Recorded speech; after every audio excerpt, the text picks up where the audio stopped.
Hey everyone, welcome back to my channel Scale Up. In this quick tutorial, I will show you how you can protect IP address in calls. It's super easy to do on Messenger.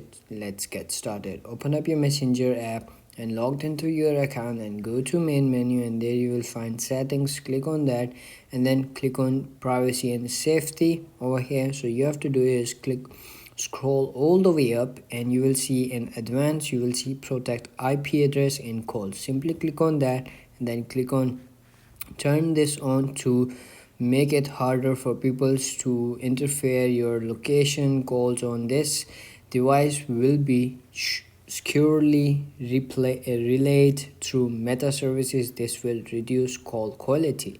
So once you have turned this on, they will never access your location on the call. So that's it. If you found this video helpful, don't forget to like my video, subscribe my channel Scale Up, and also drop me a comment for more tips and tricks videos.